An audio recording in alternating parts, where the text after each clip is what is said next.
Henry was a man of many things. He loved, he divorced, he killed, he created, he birthed, and he reigned. Henry VIII, who was a man for the history books. You may know Henry VIII notoriously as the king who had 6 wives, but this great man had a lot more to him. Born in Greenwich on June 28, 1491, to Henry VII and Elizabeth of York, Henry VIII loved music and playing sports, such as jousting, hunting, and even tennis.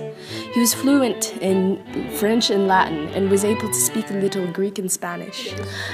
As a child, Henry VIII was not expecting to be king since he was the second child to the 2 heirs. However, his older brother Arthur, who was originally going to be king, died shortly before he was going to reign. After his father's death in 1509, the 18-year-old reigned England until his own death in 1547. Throughout these years on English throne and all throughout his life, he made many great achievements. Yes, I was married to King Henry. But in those years, I was never able to turn him away from what he believed. He wanted a son, and while I was pregnant with our first child, the royal physicians and astrologers predicted I was to birth a son. Instead, our daughter Elizabeth was born. Later, I miscarried our son, Henry's potential heir, and he decided that our marriage was cursed by God. So then he had me executed. Anyway, in those few short years, I got to witness many of Henry's great endeavors as king, including the act and restraints of appeals that transferred the power of the Catholic Church to the king, the act of supremacy that finalized Henry's claim to the head of the Church of England, and the 10 Articles, which were standards for Christian life in England. One of the greatest impacts Henry VIII had on the world was his creation of the Anglican Church. Henry VIII was a large man. He was 6 feet and 2 inches tall. Aged at 23, his chest circumference was 42 inches and his waist 35 inches. Come in. I brought you a tea, Queen. Is everything alright? It's just Henry. He's giving me a headache. He's quite strange, especially when the church refused to grant him an annulment. He turned to the Parliament for the divorce. Parliament, of all people, he chose the nobles. Now, people decide who is or isn't married, and not the church. What a strange thing for a mere citizen to have to say. I'm very sorry, my Queen.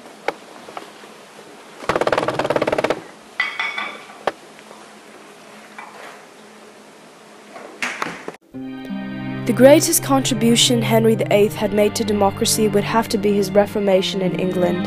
His new acts and changes to the government in England and others prompted and empowered the Parliament instead of the King or the Pope or any other sovereign ruler. This Parliament would later become the basis for democracy in other places as well. Yeah, it was horrible. He closed all the Catholic monasteries and took all of our things. What a jerk.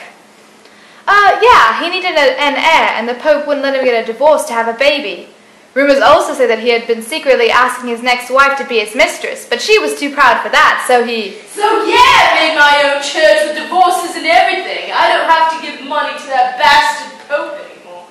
Right, and you, Fatty, also took all of us monks' valuables. What? Fatty? Are you asking to be beheaded? Yes. It is understood that Henry took all of the Catholic Church's wealth in England, but many of the country's people prospered under the new church. For the Pope was almost an all-powerful dictator that did not allow his people full freedom unless through his consent. Of course, this wasn't really Henry's intentions, but it did benefit many, like Beatrice, for example. It's nice I don't have to pay more taxes, and I get more land. And the economy is going great, but somehow I feel like I'm going to hell for betraying the church. You won't. I'm the head of the church now. If you ain't happy with me, you're going straight to the flames, eh? Oh.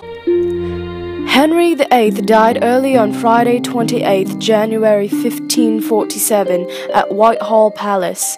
He was aged 55. He probably died of chronic heart failure. He was buried in St. George's Chapel in Windsor Castle on 16th of February 1547 next to his third and favourite queen, Jane Seymour. Henry VIII was succeeded by his son, Edward VI, who reigned from 1547 to 1553. Edward was followed by his cousin, Lady Jane Grey, who reigned for 9 days, then by his sister Mary, later Mary I, who reigned from 1553 to 1558, and his sister Elizabeth, who became Elizabeth I and ruled England until 1603.